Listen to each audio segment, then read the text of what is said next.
personality. That's why. Yes. You're in response. Hey guys, welcome back. Today we're going to be talking about borderline personality disorder. Now, last time we talked about coping mechanisms, so give that a watch when you get the chance to learn about different kinds of coping mechanisms and why they're important. You might even pick up a new one. I know that was weeks ago. The semester kind of kicked my ass a little bit, and then I had wisdom teeth surgery, so I was kind of out of commission, but I am back now to make videos and post TikToks daily on TikTok. Anyways, so now I plan to do a video on borderline personality disorder versus bipolar disorder to compare the two because they're often misdiagnosed with each other. But in order to do that, you need to know about borderline personality disorders. That's what this video is about. So if you want to know about the differences between bipolar and borderline, then go ahead and subscribe. And without further ado, let's get going.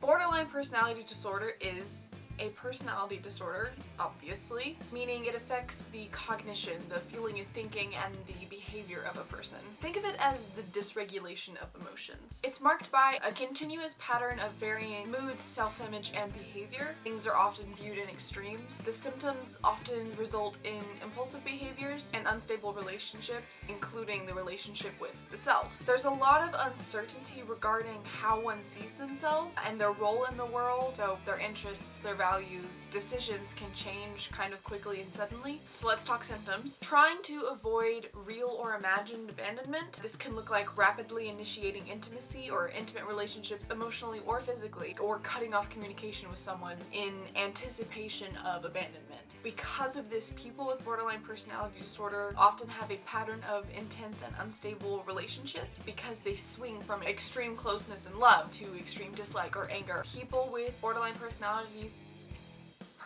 disorder often can't tolerate being alone and can have a favorite person who is the person they idealize. People who essentially can do no wrong until they do, and then at some point there's the devaluation of that person. So you can see the extreme there going from idealization to devaluation, even though that person may not have changed at all. It's just how the person with borderline personality disorder perceives that. Now, slight trigger warning, we are going to talk about self-destructive behaviors and things like suicide, because the next symptom and behavior that's very common in people with borderline personality disorder is self-destructive and dangerous behavior. People with borderline personality disorder often make impulsive decisions or dangerous decisions, such as going on spending sprees, having unsafe sex with unsafe partners, abusing drugs or alcohol, driving recklessly, binge eating, emotionally self-harming, or physically self-harming, self-sabotaging, or suddenly quitting a good job or ending a positive relationship, just as an example. And with the physical self-harm, it could be cutting but not limited to cutting, and recurring suicidal thoughts and behaviors, as well as threats of self-harm or suicide, which can sometimes be a response to fear of separation from someone, abandonment, or rejection. Now, if all of this occurs during a period of elevated mood, that would be bipolar disorder. And again, I'll get into that in the next video. Other symptoms include intense and highly changeable moods, which are considered episodes, which can last from a few hours to a few days. Chronic feelings of emptiness, happiness, irritability, shame, anxiety, inappropriate and intense anger with difficulty controlling it, difficulty trusting others that often comes with paranoia about people's intentions, and feelings of dissociation, feeling cut off from yourself or unattached to yourself, which is depersonalization, or feeling like the world around you isn't real, which is derealization. I would say that depersonalization is a bit more common in borderline personality disorder because of the separation and difficulty with the relationship with the self. Dissociation could be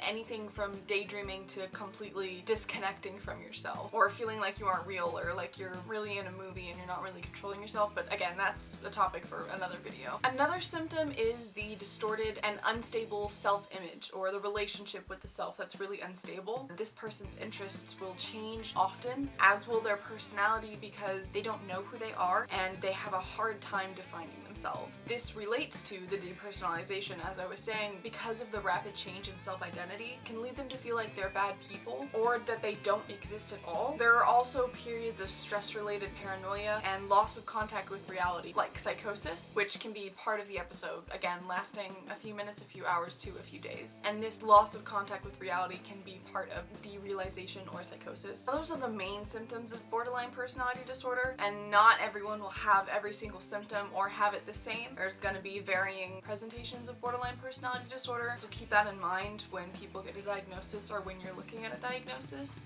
Borderline personality disorder symptoms can be triggered by any number of ordinary events, but the triggers for episodes are emotional and often related to trauma. Try to remember that to people with borderline personality disorder, everything is magnified. All of their emotions are on high and in extremes, so small events may feel like much bigger and more intense events to them, which can trigger an episode. Keep in mind that this doesn't just occur during an episode, although the symptoms become increased during episodes, but this is an all the time thing. And this is something they deal with all of the time. It just gets more intense for them depending on whether they're having an episode or not. But in general, to people with borderline personality disorder, everything is magnified, especially feelings. So something that may seem small to someone else is very intense to someone with borderline personality disorder. A way that borderline personality disorder presents is in dangerous and impulsive behaviors or sudden changes. This can look like repeated job loss or changes in relationships, incomplete education, legal issues, a history of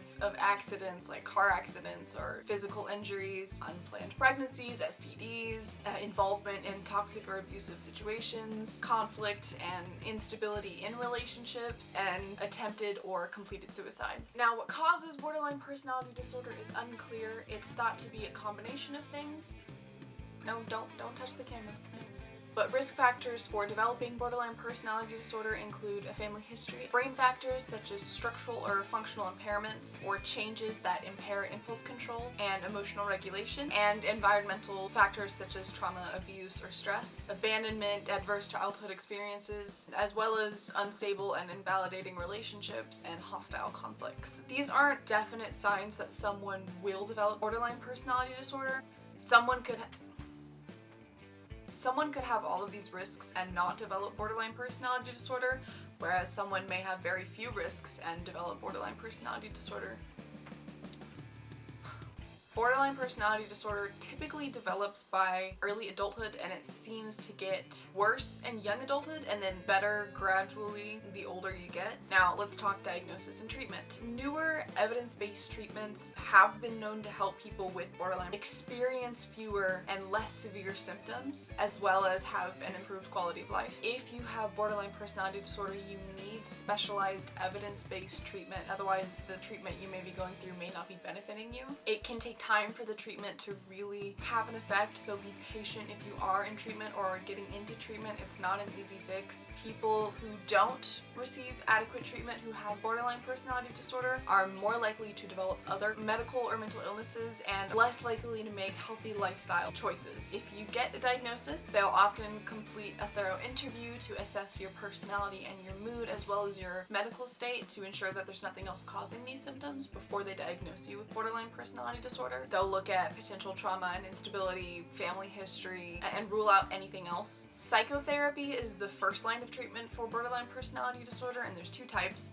There's dialectical behavioral therapy, or DBT, which was created specifically for borderline personality disorder, and then there's CBT, which is cognitive behavioral therapy. DBT uses concepts of mindfulness and acceptance, as well as being aware of and paying attention to the present situation and emotional state. It also teaches skills to help control intense emotions, reduce self-destructive behaviors, and improve relationships. Now, CBT helps in changing core beliefs and behaviors that support inaccurate perceptions of the self and problems interacting with others. It can help reduce a range of self-destructive behaviors, of mood and anxiety symptoms, and reduce the number of suicidal or self-harming behaviors. There's also group-led sessions that teach people with borderline personality disorder how to interact with others healthily and effectively express themselves. Medications can be used for borderline personality disorder, but it's not the go-to. Psychotherapy is the go-to for treatment, but you can be put on a mood stabilizer or an antipsychotic to help with mood swings, depression, or other co-occurring mental illnesses. Some people with borderline personality disorder need inpatient care, and some can do outpatient care with no problem. It really just depends. Keep in mind that borderline personality disorder often occurs with other mental illnesses. We call this comorbidity.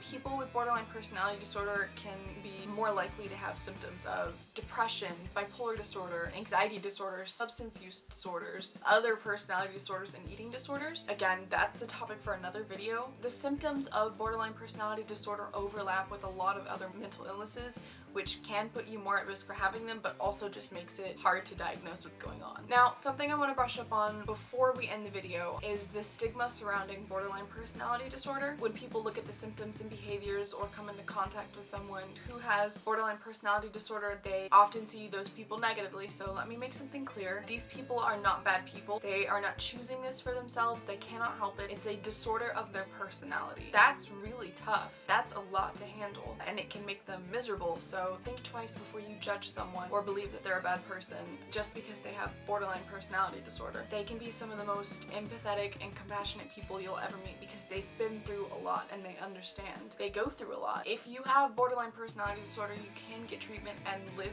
with the disorder and manage the symptoms, and you can live a happy life. Common misconceptions and stigma surrounding borderline personality disorder will be a topic for another video because there's just a lot to unpack there. I would like to be able to interview someone who has borderline personality disorder to really put out there what they want people to know about them and about their disorder. I mentioned a lot of other topics today that I'm going to do soon, so if you're looking forward to those topics or you're curious about them, go ahead and subscribe. That's all I have for you today. If you found any information helpful, go ahead and put in the comments what you found was helpful or any personal experience you have with this. If you have any questions or any suggestions for a video topic, feel free to comment that as well. If you have any personal questions that you don't want to comment, feel free to reach out to me on Instagram and on TikTok. My handles are in the description below. I always answer. And if you want daily content, you can go check out my TikTok. I post every day about content related to mental health, whether it's a joke or informational. So thanks for watching, and I hope you guys have a great week.